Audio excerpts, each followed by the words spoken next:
Me converti. E agora?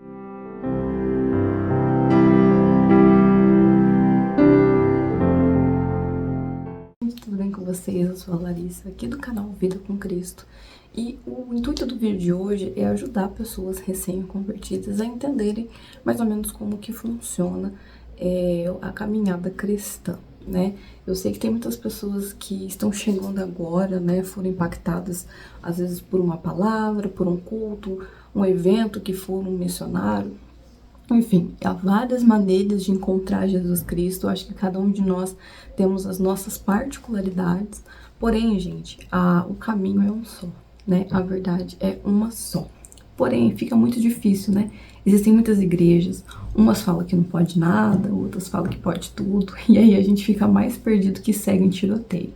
Então hoje eu vim pregar para vocês o evangelho puro e simples na sua essência. Aqui eu não vou estar falando sobre tradições, sobre usos e costumes, não, estarei nem questões culturais, estarei falando sobre o que a Bíblia, né, ela nos diz sobre o novo nascimento, a nova vida com Cristo. Se você tem alguma dúvida, deixa aqui nos comentários, vai ser um prazer aí te responder.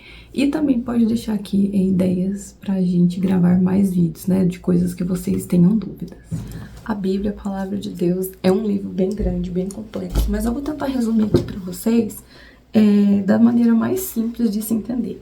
Esse resumo não tem intenção de simplificar a Palavra de Deus. Eu acho que nós temos que estudá-la, temos que aprofundar, né, o nosso relacionamento com Deus, mas a ideia aqui é trazer uma visão geral de como que funciona a vida cristã. Então vamos lá. Tudo começa assim na criação. Com certeza aí, você sendo crente ou não, ter nascido em lar cristão ou não, você já conhece a história em que Deus criou o mundo, os animais, Adão e Eva, e que Adão e Eva viviam no jardim e que eles pecaram, né? Eles comeram do fruto proibido, mas eles acabaram fugindo ali da presença de Deus, né? Eles não puderam mais ter acesso direto à presença de Deus, né? E muita gente acha que desde então Deus abandonou aí a humanidade, e apesar de que a humanidade, né, tem se demonstrado longe de Deus, mas não porque Deus a abandonou, mas sim porque nós escolhemos abandonar o nosso Criador. Então começa com a criação e com a queda, né, a queda do ser humano. Isso é muito importante entender, gente, porque a queda nos mostra que todos nós somos pecadores. A palavra de Deus vai nos dizer que não existe um homem nessa terra que foi justo, a não ser Jesus Cristo, que foi separado desde seu nascimento. Todos os homens que nós conhecemos, o seu pai, a sua mãe, você, seu irmão, seu marido, o seu filho, sim, o seu filho recém-nascido, todos nós somos pecadores, né? Existem muitas igrejas que falam que crianças não têm pecado e, na verdade, isso não é bíblico, tá? Davi vai dizer que desde o ventre da sua mãe ele já foi concebido em pecado. Então, todos nós somos pecadores. E a Bíblia vai dizer que nós somos pecadores e estamos destituídos da graça de Deus. Então, é uma verdade que nós precisamos aceitar. Eu sei que é um pouco duro ter que ouvir isso, mas é a verdade. Às vezes a verdade ela dói, ela machuca, mas eu acho que a verdade nos traz clareza sobre as coisas, né? Tem pessoas que dizem, mas eu nunca matei, nunca roubei, nunca fiz mal a ninguém. Mas para Deus, gente, a quebra de um mandamento já significa ser pecador. Eu vou explicar uma coisa para vocês. Tem pessoas que dizem assim, mas eu nunca matei, nunca roubei, nunca traí. Mas a verdade é que Jesus Cristo ele vai trazer pra gente a ideia de que todo pecado ele começa no pensamento. Então, as pequenas mentiras, as pequenas desonestidades, né, que nós cometemos durante a vida, aquela mentirinha que a gente contou lá quando era criança, sabe? Quando a gente fez alguma coisa errada e mentiu pro pai e pra mãe pra gente não sofrer as consequências. Aquela mentirinha que nos beneficiou em algum momento da vida, aquela desonestidade, né? E Deus vai trazendo todas essas coisas como uma raiz. Então a gente às vezes se compara com pessoas extremas, né? A gente vai comparar pessoas que fazem assaltos com assassinos, com serial killer, e perto dessas pessoas nós parecemos ser grandes santos. Mas quando a gente vai analisar a nossa vida, os nossos caminhos, as coisas que nós fazemos no dia a dia, nós vemos que nós somos pecadores e que nós precisamos mudar de vida. Mediante a isso, Adão e Eva vivem na Terra todos os eventos que acontecem, digo todos, tá, gente? No que nós chamamos de Velho Testamento, é chamado de Antiga Aliança. Durante vários momentos, Deus faz alianças com o seu povo, ele faz aliança com Noé, depois ele faz aliança com o povo de Israel, depois Israel quebra a aliança e renova, na verdade vive por muito tempo quebrando essa aliança e renovando, né? Ao passar dos anos, as pessoas foram se afastando, foram se rebelando e foram sendo idólatras, né? Então a gente vai ver que todo o Velho Testamento acontece uma série de situações em que as pessoas, elas viram as costas para Deus e começa a estar tudo errado, aí Deus levanta uma pessoa, né, um profeta ou um rei para restaurar, e depois, enfim, esse ciclo vai se repetindo até ali o nascimento de Jesus, né. Quem é Jesus Cristo, né? Vamos começar falando quem é a pessoa de Jesus Cristo. A Bíblia vai dizer que Jesus Cristo é o Filho de Deus, separado desde seu nascimento, né? Nós conhecemos a história de Jesus, que ele nasceu da Maria, né?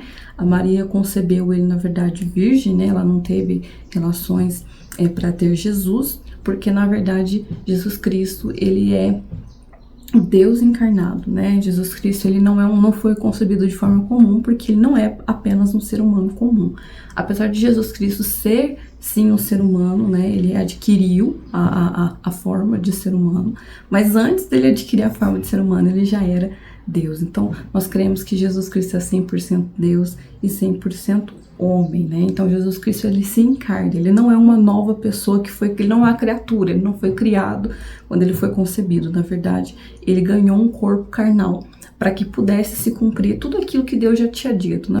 Muitas pessoas, elas acreditam na seguinte tese, que Jesus Cristo só foi morto na cruz porque algumas pessoas, alguns religiosos não gostavam dele, algumas pessoas tinham inveja dele, e por isso ele foi morto na cruz. Inclusive, muitas pessoas que não conhecem, né, a verdade do Evangelho dizem que Jesus Cristo morreu por causa dos religiosos.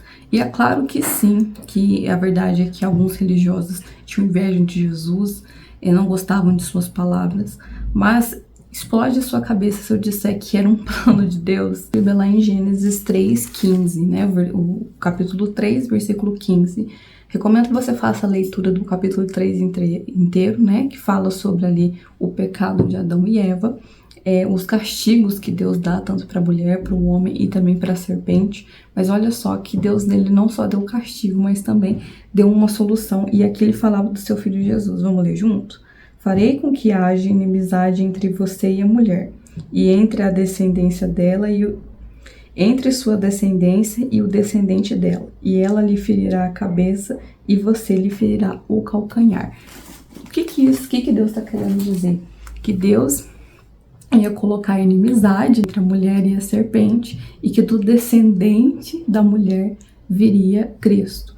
E é muito interessante a gente ler isso, porque Jesus Cristo, ele teve o pai, né, José era o pai adotivo de Jesus Cristo, mas José não era o pai biológico de Jesus, porque Jesus Cristo, ele foi concebido pela ação ali do Espírito Santo na Maria.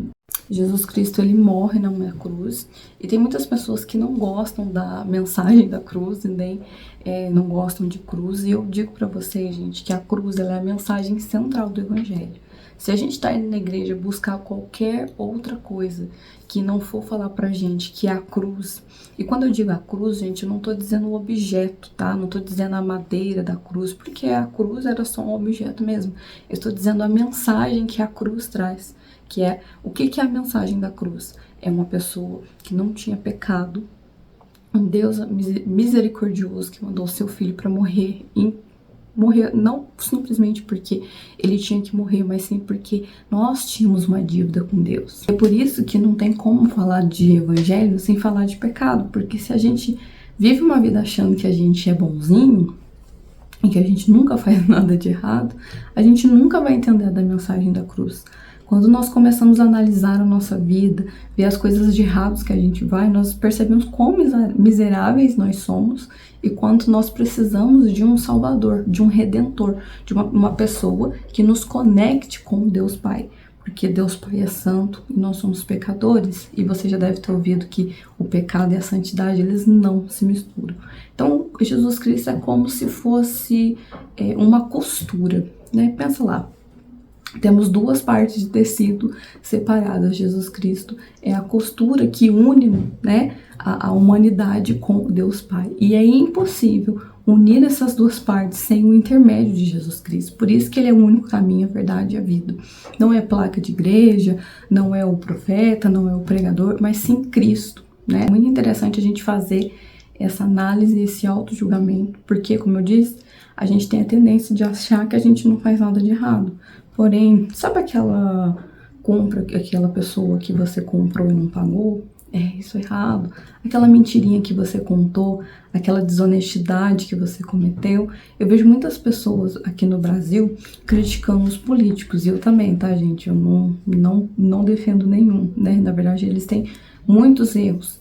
Mas as pessoas, na verdade, o brasileiro, no geral, é uma coisa que até me entristece, né? As pessoas, elas dizem, aquele político X e tal, roubou milhões. Só que a gente vai olhar para a vida da pessoa e as pessoas se vendem por muito pouco, né? Esses dias eu vi um vídeo aí na internet de um casal que eles estavam trapaceando, né? Eles estavam indo no mercado, estavam pegando produtos de limpeza, produtos de higiene pessoal, e pegando de um frasco para o outro, né, para tirar vantagem, né, porque o brasileiro adora tirar uma vantagem, né, ir lá no mercado, pegar uma etiqueta lá, trocar uma etiqueta para pagar mais barato no produto. O brasileiro ama tirar vantagem. E aí as pessoas falam, mas não tem problema, né, quem tá sendo atingido é as empresas. Na verdade não, né, gente, quem que vai ser atingido é a coitada do próximo que vai comprar aquele produto, que vai pagar por um valor e não vai receber tudo aquilo. E eu fico me perguntando, gente, se tem gente que vende a sua honestidade, a sua integridade por centavos, sabe?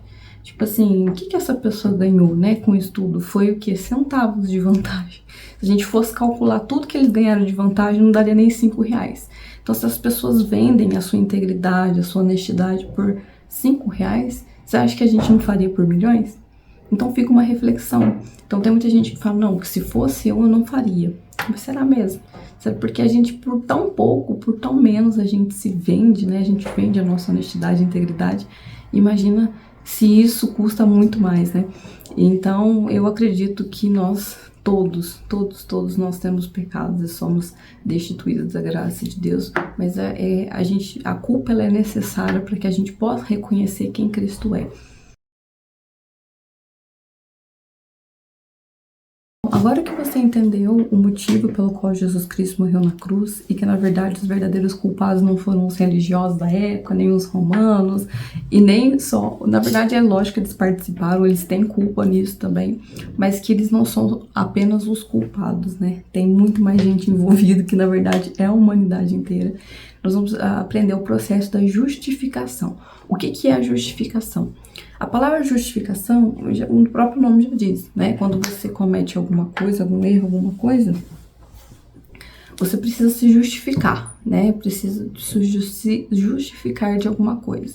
Porém, nós que somos seres humanos, nós não temos capacidade de nos justificarmos perante Cristo. Então, o que a gente faz?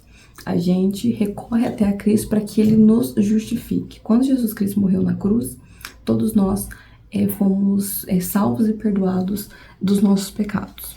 E quando essa justificação aconteceu, gente, ela foi de uma vez por todas. Quando Jesus Cristo morreu na cruz, Ele perdoou os meus pecados lá do passado, os de hoje e os do futuro, os que eu nem sei que eu ainda vou cometer.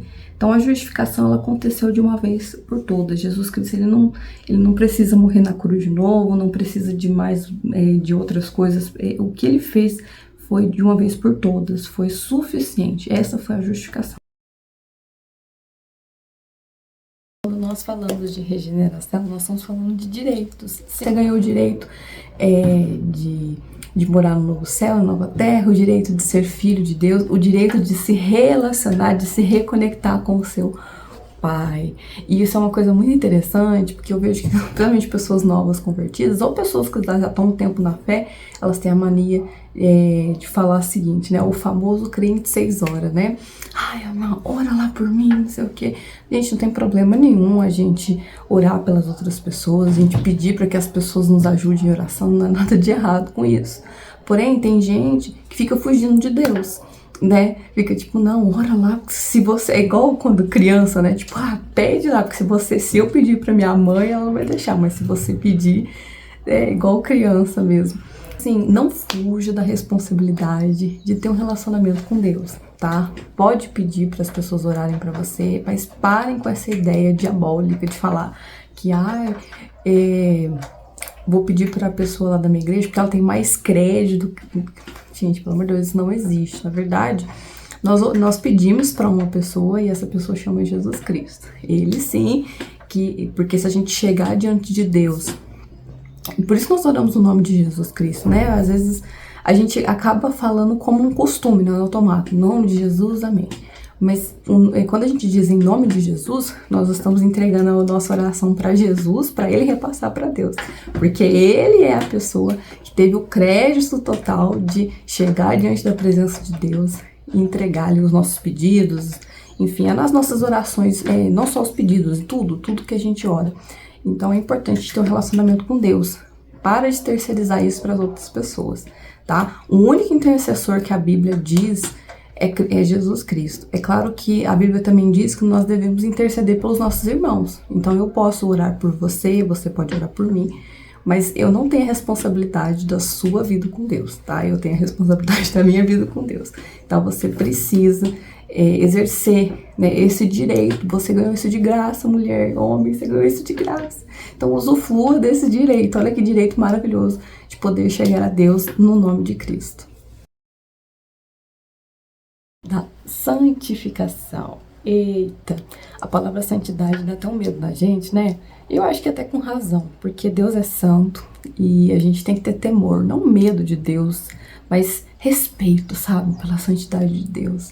Né? A Bíblia diz que nós não suportaríamos a presença de Deus pura como ela é, né? Deus teve que enviar Jesus Cristo para morrer na cruz, nós temos a presença do Espírito Santo. E quando nós falamos de santidade, nós falamos de dois tipos de santidade, né? A santidade de Deus, que nós chamamos de santidade imaculada. O que significa essa palavra imaculada, né? A palavra imaculada significa sem mancha, né? Sem pecado. Então, Deus é o santo dos santos, né? O santo que não tem mancha e nem pecado, né? Então, nós temos isso no Deus Pai, no Deus Filho e também no Deus Espírito Santo. Então, é um Deus sem mancha. E nós também temos a santidade que Jesus espera da gente. Essa santidade que Jesus espera da gente, ela não é uma santidade imaculada, porque Deus sabe que nós somos pecadores, que nós vamos cair, que nós temos as nossas tentações, não é mesmo? Deus, ele não é injusto de cobrar uma coisa que ele sabe que a gente não é capaz de ofertar, que nós nascemos em pecado. Então, a santidade, gente, o processo da santidade é o processo que nós chamamos de deveres, né? Eu acabei de falar para vocês de alguns direitos que nós ganhamos. Isso é muito legal. Mas tem muita gente que só quer saber do direito, não quer saber dos deveres, né? Então, assim, a salvação, gente, ela foi por meio da graça, né? Não foi por obras. Porém, a Bíblia vai nos dizer também que a fé sem obras, ela não tem valor. E eu vou explicar para vocês o porquê. As obras, né? O que são essas boas obras, né? Na verdade, são o nosso processo de santificação. Aquilo que a Bíblia, aquilo que Cristo nos ensinou. Por isso que é importante ler a Bíblia, ler os Evangelhos, para que ver o que Cristo nos ensinou. Sabe, Cristo nos ensinou sobre várias coisas. A gente pode fazer um vídeo falando sobre os ensinamentos de Jesus. Se vocês quiserem, eu posso estar trazendo esse vídeo aqui para vocês, né? E nós temos esse dever, né? As boas obras, né? Os frutos, né? Que nós chamamos os frutos de arrependimento, eles vêm depois da salvação. Eles não vêm para gerar salvação. A salvação já foi gerada lá na cruz. Mas porque eu sou salvo, eu agora tenho boas obras. E, gente, lembra de Jesus Cristo que diz: nem todo aquele que me chama Senhor, Senhor entrará no reino dos céus? Como é que a gente vai saber se alguém, de fato, tem a garantia, o direito da vida eterna, e se uma pessoa não tem? Às vezes as duas estão indo na igreja, às vezes as duas chamam Jesus de Senhor, às vezes as duas até oram, às vezes as duas até leem a Bíblia. Mas, gente, o fruto do arrependimento, de uma vida nova, de uma pessoa completamente transformada, é um grande marco, né? Vocês lembram da passagem da figueira, em que Jesus, ele enxerga uma figueira, ele vai procurar frutos na figueira e ele amaldiçoa a figueira. É até difícil um pouco de entender, mas se a gente for interpretar certinho, a gente vai ver que a figueira, ela tinha aparência de que tinha frutos. Então ela estava cheia de folhas, ela estava, sabe, ela tinha aquela aparência, né, vamos dizer assim, de uma árvore com muitos frutos. Só que quando o Jesus Cristo foi procurar os frutos nela, não tinha. Então eu acho que é isso que quis dizer. Às vezes nós temos até a aparência de cristão, mas na hora que Deus vai procurar os frutos, ele não acha. E é por isso que a gente tem que fazer. E os frutos, gente, é uma coisa tão assim interessante, que os frutos que a gente dá, eles são consequências de uma vida com Deus.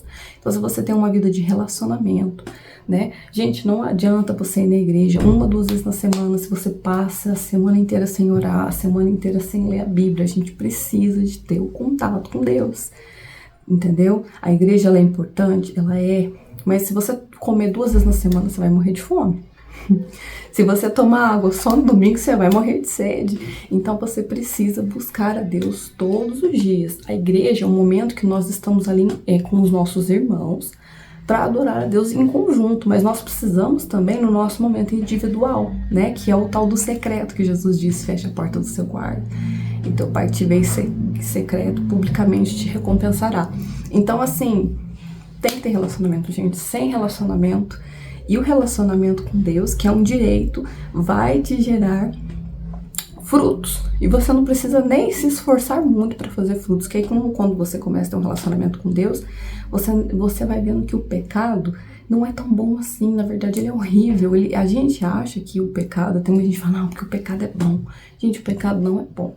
À primeira vista, ele parece ser muito interessante. Só que o pecado, ele gera uma série de consequências e ele suga demais as nossas energias. Não no sentido de energia espiritual, eu digo, sabe, o pecado, ele suga a pessoa, né? Por exemplo, uma pessoa que vive na embriaguez, por exemplo, aparentemente parece ser uma pessoa muito feliz, decidida de si, eu tomo mesmo e ninguém tem nada a ver com a minha vida, mas aquilo ali suga o dinheiro dela. A pessoa não consegue, às vezes, comprar uma coisa que precisa porque só fica gastando dinheiro com bebida. A sua saúde, né, acabando com a sua saúde, acorda no outro dia com a cabeça tudo arrebentando de dor. Então, assim, aparentemente o pecado parece ser bom, mas ele dura, assim, algumas horinhas de prazer, e as consequências que esse pecado traz, gente, são inúmeras. Então é para a saúde, para o financeiro, né? E se a pessoa pegar, beber e dirigir, corre o risco de, Deus me livre e guarde, cometer um grande erro com uma pessoa inocente ou tirar a própria vida, né? Então a série de consequências que o pecado traz chega a ser absurdo. Então não compensa, certo? Então a gente vai tendo esses relacionamentos com Deus, a gente vai entendendo por que Deus diz não faça isso. Não é só porque Deus não quer e ponto, acabou, porque Ele quer o nosso bem. A gente começa a ver que aquelas coisas que a gente praticava lá não faz mais sentido, e que agora eu sou muito mais livre e feliz sem o pecado. É claro que eu continuo sendo pecadora, ainda vou cair em algumas tentações, mas eu preciso demonstrar esses frutos de arrependimento. E esses frutos eles vêm naturalmente quando eu levo uma vida com Deus. Agora, se eu fico me escondendo de Deus, não quero ter um relacionamento com Ele, ou eu finjo, né, eu visto uma máscara de convertido lá para os irmãos da igreja ver, enfim, para as pessoas verem, e não pratico isso na vida, eu vou ser como uma figueira que tem belas folhas. Só que o dia que Jesus Cristo cobrar os frutos, e Ele vai cobrar, né? A gente pode falar sobre isso mais pra frente, não vai ter. E aí, infelizmente, é aquela passagem que diz: apartai de mim que eu não os conheço, né? Tem muita gente que acha que, mas eu profetizei em teu nome, fiz milagre, a obra foi feita, mas Deus, Ele usa, para ser usado, gente, você não precisa ser crente. Deus usa quem Ele quiser. Ele pode usar uma criança, um idoso, um jovem, até uma pessoa que nem é crente. Não vive só no anseio de ser usado, sabe, por Deus. Vive no anseio de ser parceiro mesmo, amigo, filho mesmo, junto com Deus. Porque Deus busca relacionamento. Imagina que triste Jesus Cristo voltar e dizer para você, não, eu não te conheço. E Ele só vai falar isso para as pessoas que realmente fugiram da presença dele ou se vestiram, né, uma máscara de crente, mas na verdade nunca foram. Então, é preciso do processo da santificação.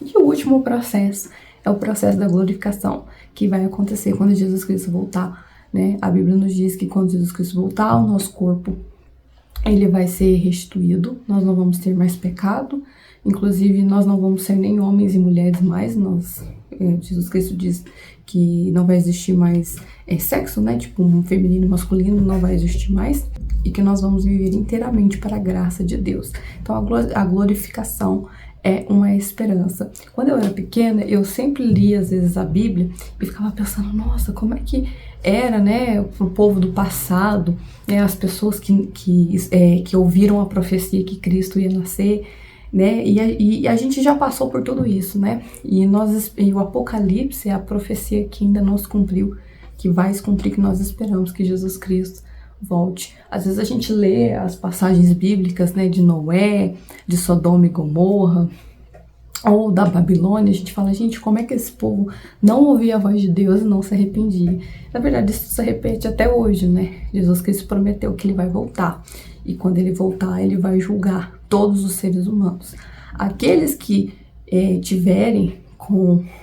aqueles que realmente se converteram, eles vão ser salvos pela graça. Agora, aqueles que não aceitaram a cruz de Cristo vão ser julgados. E ninguém vai ser julgado pelas obras e vai ser salvo pelas obras. É por isso que nós precisamos aceitar Jesus Cristo. E é por isso também que a gente não deve fazer a mesma coisa que as pessoas no tempo de Noé faziam, né? A gente deve esperar em Cristo. Por mais que pareça que ele está demorando muito, por mais que às vezes a gente questione, a gente tem a firme esperança de que ele vai voltar, porque se ele prometeu, ele cumprirá. É isso, gente, ó. Um beijão e até o próximo vídeo. Tchau, tchau.